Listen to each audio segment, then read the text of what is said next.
오늘 새벽 우리에게 주신 하나님의 말씀은 시편 144편입니다. 구약성경 905면입니다. 다윗의 시. 나의 반석이신 여호와를 찬송하리로다. 그가 내 손을 가르쳐 싸우게 하시며 손가락을 가르쳐 전쟁하게 하시는도다. 여호와는 나의 사랑이시요 나의 요새이시요 나의 산성이시요 나를 건지시는 이시요 나의 방패이시니 내가 그에게 피하였고 그가 내 백성을 내게 복종하게 하셨나이다. 여호와여, 사람이 무엇이기에 주께서 그를 알아주시며 인생이 무엇이기에 그를 생각하시나이까. 사람은 헛것 같고 그의 날은 지나가는 그림자 같으니이다. 여호와여, 주의 하늘을 들여오고 강림하시며 산들에 접촉하사 연기를 내게 하소서. 번개를 번쩍이사 원수들을 흩으시며 주의 화살을 쏘아 그들을 무찌르소서. 위에서부터 주의 손을 펴사 나를 큰 물과 이방인의 손에서 구하여 건지소서. 그들의 입은 거짓을 말하며 그의 오른손은 거짓의 오른손이니이다. 하나님이여, 내가 주께 새 노래로 노래하며 10줄 비파로 주를 찬양하리이다. 주는 왕들에게 구원을 베푸시는 자시오 그의 종 다윗을 그 해하려는 칼에서 구하시는 자신이이다. 이방인의 손에서 나를 구하여 건지소서. 그들의 입은 거짓을 말하며 그 오른손은 거짓의 오른손이니이다.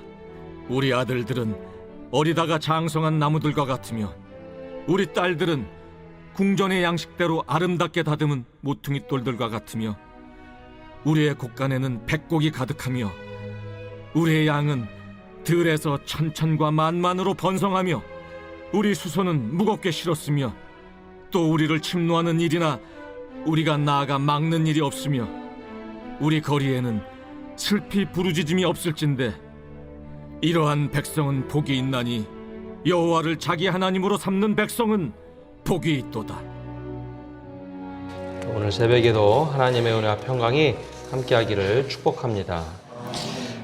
144편의 시는 전쟁을 마치고 난 뒤에 하나님께 감사의 기도를 드리는 이 시 중에 하나입니다. 다윗의 시라고 기록되어 있는데요. 다윗 왕은 두 번째 이스라엘의 왕입니다. 사울 왕과는 참 대조적인 모습을 보여주었던 왕입니다. 왕하면 현대에는 그런 제도가 없기 때문에 사실 잘 상상이 되지 않죠.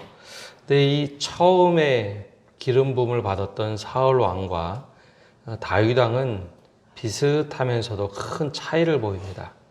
이 사울 왕도 하나님의 기름을 부음을 받았고 다윗 왕도 하나님의 기름 부음을 받았던 왕입니다. 물론 다윗 왕 이후부터는 기름 부음을 받지만 혈통 중심의 유대의 왕이 되죠. 유다 지파에서 왕이 이루어집니다. 그래서 사울과 다윗을 한번 비교해 보면 우리가 어떤 신앙을 가져야 되는지 구체적으로 드러나게 됩니다.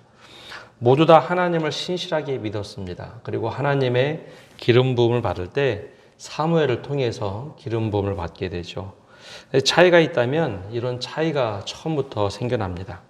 지명하여 부름을 받을 때 사울 왕은 누가 보아도 용모가 준수하고 모든 사람들이 흠모할 만한 외모를 가지고 있던 사람입니다. 그래서 최초의 왕, 베냐민 지파에서 왕이 세워질 때 모든 사람들은 저 모습이면은 왕이 되어도 괜찮겠다라는 생각을 갖고 사울을 왕으로 추대합니다. 그만큼 외적인 모습이 아주 출중했지요. 근데 이와 달리 다윗은 외모로는 많이 떨어지던 사람입니다. 여자처럼 보이기도 하고 유약한 사람. 그래서 가정에서도 이세의 집안에서 하인들이나 시킬 만한 목동의 일을 다윗에게 시켰습니다. 형들이 전쟁에 나갈 때 다윗은 처음에 너무 어리기도 하고 또 너무 유약해 보여서 전쟁에 참여하지 않을 만한 그런 외모를 가지고 있었습니다. 근데 하나님께서 나중에 뭐라고 얘기하시면 이때부터 하나님은 외모를 보시지 않고 사람의 마음을 중심을 보신다라는 말씀을 하시기 시작합니다. 겉으로 보기에 이 사람이 정말 왕이 될 수 있을까? 그럼에도 불구하고 하나님은 후에 다윗을 왕으로 세우시죠. 이런 조금의 차이가 나중에는 큰 결과를 만들어냅니다.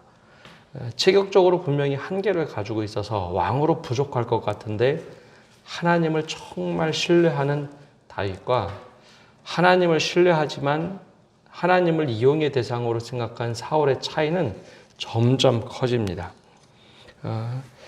다윗이 굉장히 유약해 보이고 외모로 부족해 보였지만 다윗이 처음에 전쟁에 나갈 때, 즉 골리앗과 싸울 때 다윗이 이런 말을 하죠. 나는 만군의 여호와의 이름으로 전쟁에 나간다. 이게 큰 차이 중에 하나였습니다. 유약해 보이지만 만군의 하나님의 이름으로 전쟁에 나가니 내 부족한 것을 하나님이 다 채워주시는 삶을 살게 되죠.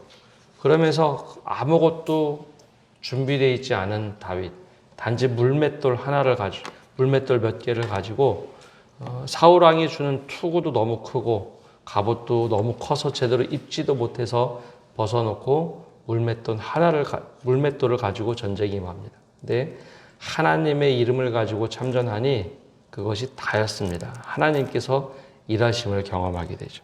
근데 사울은 좀 달랐습니다.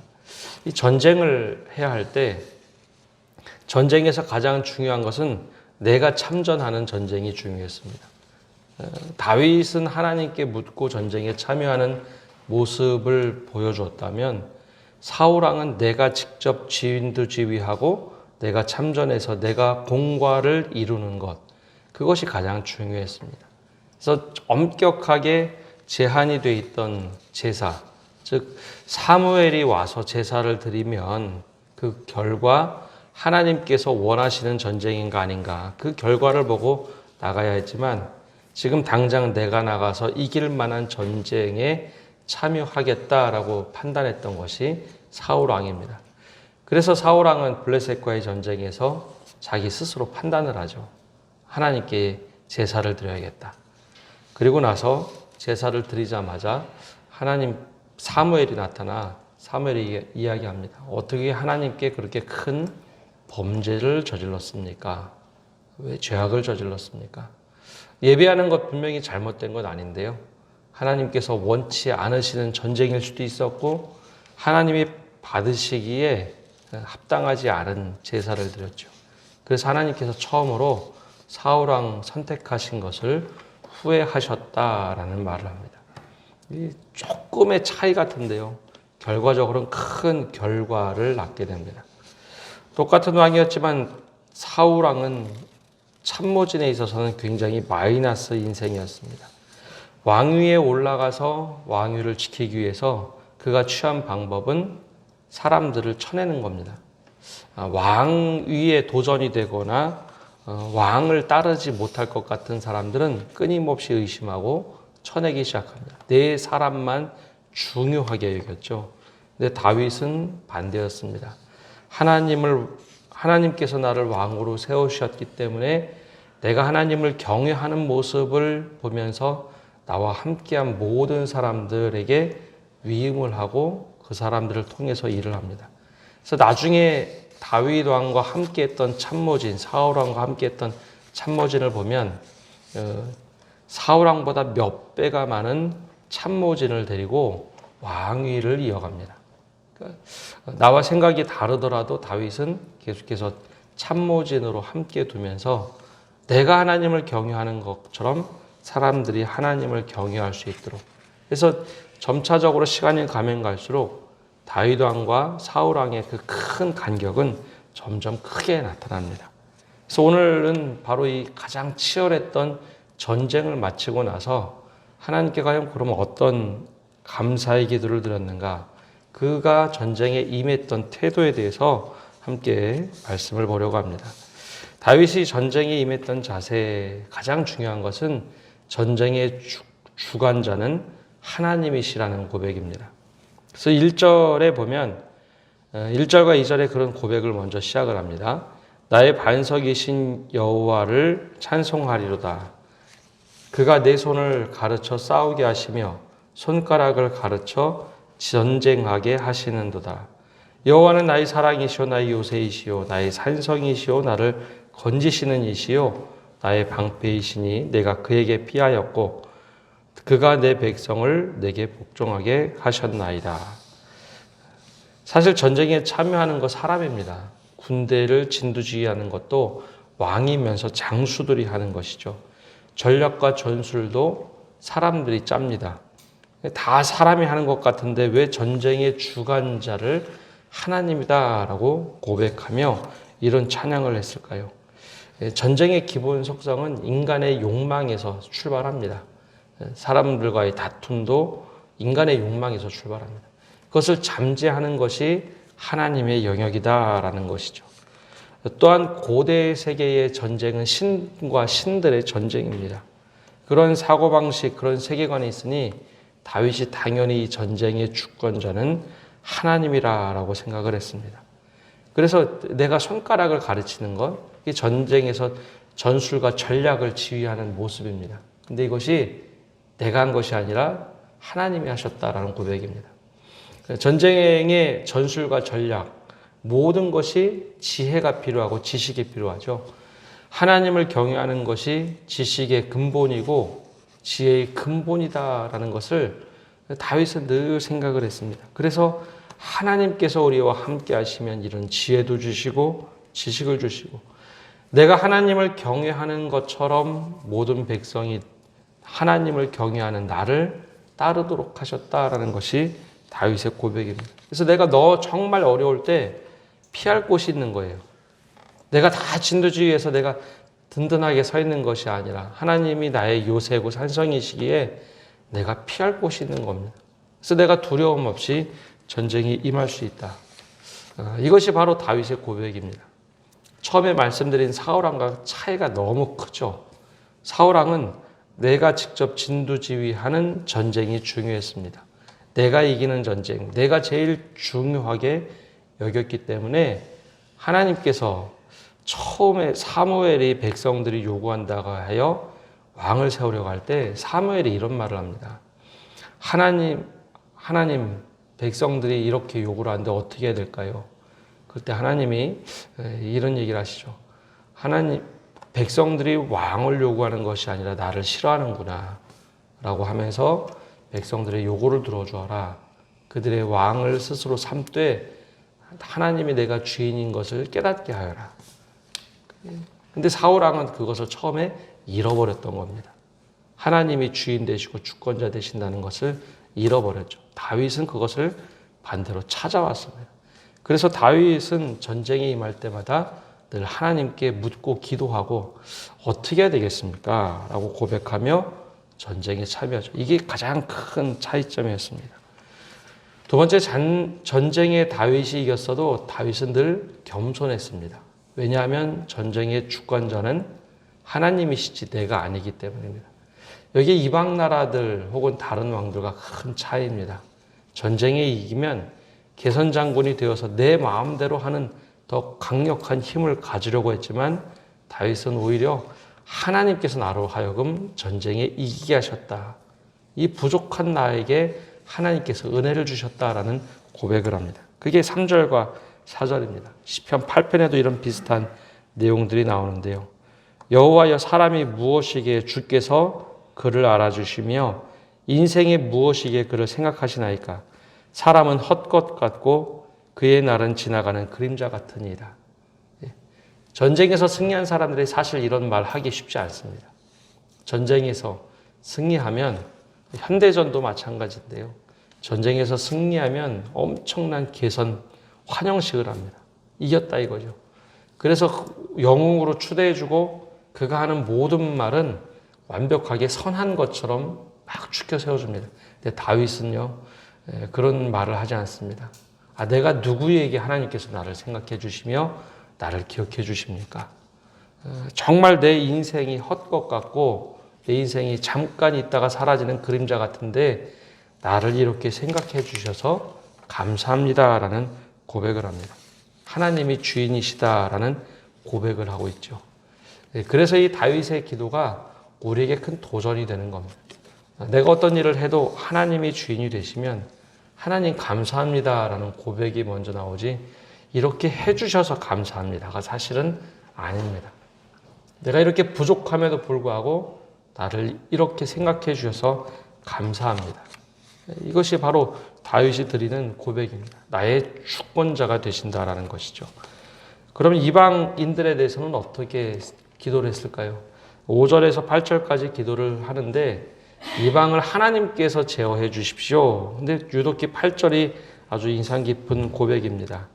그들의 입은 거짓을 말하며 그의 오른손은 거짓의 오른손이니이다.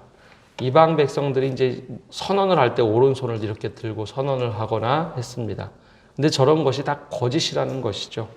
입에서 말하는 거짓말까지도 이방인이라 할지라도 하나님이 모든 세상의 주권자니 하나님이 심판해 주십시오. 그러면서 이 전쟁이 이겼을 때 내가 칭찬받는 것이 아니라 하나님께 영광을 돌립니다. 그것이 9절에서 11절까지 나오는데요. 하나님 내가 주께 새 노래로 노래하겠다라고 고백을 합니다. 원래 다윗이 어렸을 때는 수금, 하프 같은 것도 키면서 노래를 했던 사람이죠. 그래서 이 새 노래로 하나님께 찬양드리겠다. 이게 큰 차이입니다. 개선 장군들은 자기가 영광을 다 받아버립니다. 근데 다윗 왕은 자신이 영광 받는 것이 아니라 그 영광을 늘 하나님께 돌렸습니다. 그것이 다른 왕과 다른 차이점입니다. 그래서 다윗은 철저하게 인생을 하나님 중심으로 살아갑니다. 이렇게 해주셔서 감사합니다. 전쟁이 이겨도 내가 아니라 하나님께 찬양을 드리며 감사합니다. 근데 우리가 일상생활에 우리 자신을 보더라도요, 다윗처럼 하는 경우가 사실 별로 없습니다. 어떤 내 결과물이 잘 나오면, 내가 어떤 노력을 해서 결과가 잘 나오면, 잘했다. 사람들이 칭찬해주면, 내 영광으로 삼지. 이건 밖에서도, 교회에서도 그런 경우가 참 많습니다. 근데 다윗은 철저하게 하나님께 영광을 돌립니다. 그러다 보니 앞에까지 11절까지는 다윗 혹은 누군가가 선창자가 이런 고백을 한다면 12절에서 15절까지는 모든 백성들이 그러면 어떤 모습을 갖느냐. 이것으로 끝나는 것이 아니라 모든 백성들에게도 영향을 주어서 이 주어가 바뀝니다. 처음에 나는, 내가라는 주어로 앞에서 끝까지 얘기했다면 우리라는 단어로 바뀝니다. 백성들이 보고 배우는 거죠. 백성들이 다윗이 하는 모든 모습을 보고 나서 이제는 우리 이야기로 바꿉니다. 그러면서 마지막에 이런 고백을 합니다. 이러한 백성은 복이 있나니 여호와를 자기 하나님으로 삼는 백성은 복이 있도다. 여호와를 자기 하나님으로 삼는 백성은 복이 있도다.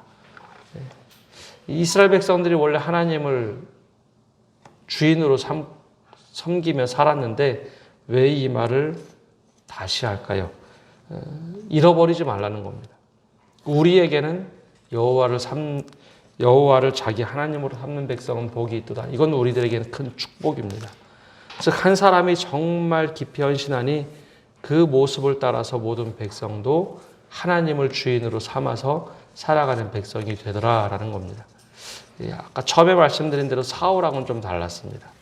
사울왕은 하나님을 주인으로 삼고 여호와로 삼고 모든 백성이 그렇게 하나님을 섬기도록 인도하지를 않았습니다. 내가 제일 중요했죠. 그래서 내가 영광을 가로채고 내가 전쟁에 참여하고 내가 이기도록 하는 것이 중요했다면 다윗은 정반대입니다. 전쟁이 이겨도 하나님이 이기게 하시니 하나님을 주인으로 삼아서 살아가는 백성은 복이 있다라고 가르치고 모든 백성도 그렇게 화답을 합니다. 오늘 우리의 삶의 자세를 다윗이 오늘 시편을 통해서 잘 보여줍니다. 내가 정말 하나님을 열심히 찬양하는 모습이 있으면 내 주변도 그렇게 찬양할 수 있다는 겁니다. 그리고 내 주변에 있는 사람들도 저렇게 살아가는 것이 맞다. 다윗 한 사람이 헌신하니 백성들도 그렇게 하나님을 주인으로 삼아 살아가는 백성이 됩니다. 우리의 모습 속에 이 선한 모습이 나와서 우리 주변에 이런 선한 영향력을 끼치고 내가 하나님을 정말 경외하는 것처럼 우리 가족이 또 내 주변에 있는 모든 사람이 이 선한 영향력을 받고 살아가는 성도 여러분 되시기를 바랍니다. 기도하겠습니다. 하나님, 오늘도 저희가 주님 앞에 나와 기도합니다. 주님, 사울과 다윗 왕의 큰 차이를 저희들이 말씀을 통해 또한 배웁니다. 똑같이 하나님을 신뢰하고 똑같이 하나님께 기름 부은 왕이었지만 그 작은 차이, 내가 더 중요한가 아니면 하나님이 주인 되시는가, 그 작은 차이가 결과적으로 큰 차이 나는 것을 보게 됩니다. 행여나 우리 모습 속에 사울과 같은 모습이 있다면 돌이켜서 다윗과 같은 모습이 되게 하여 주옵소서. 다윗이 자신의 생각을 의지하는 것이 아니라 내가 전쟁에 참여한 모든 것도 하나님이 아시고 지혜와 지식의 근본도 하나님이시고 내가 전쟁에 이긴 것도 내가 잘해서가 아니라 정말 주께서 아주 미약한 인생을 굽어 살펴보시고 나를 지켜주심에 감사함의 고백을 드렸던 것처럼 우리도 늘 그런 감사의 고백을 드릴 수 있는 저희 한 사람 한 사람 되도록 축복하여 주옵소서. 인생이 무엇이기에 우리를 살펴주시며 정말 헛되고 헛된 것 같은데 우리를 돌봐주시는 주님, 늘 그것에 감사하며 살아갈 수 있도록 은혜 내려 주시옵소서. 또한 우리가 정말 하나님을 깊이 경외하고 사랑하는 모습으로 살아갈 때 나와 함께하는 사람들, 또 우리 가족, 또 나와 함께하는 모든 사람들이 하나님을 주인으로 삼아 늘 복된 삶을 살 수 있도록 변화되게 하시고 우리가 먼저 하나님 앞에 바로 서며 주님과 동행하는 삶 살 수 있도록 은혜 내려 주시옵소서. 오늘 한 날도 모든 것 주님께 맡겨드리며 예수님의 이름으로 기도합니다. 아멘.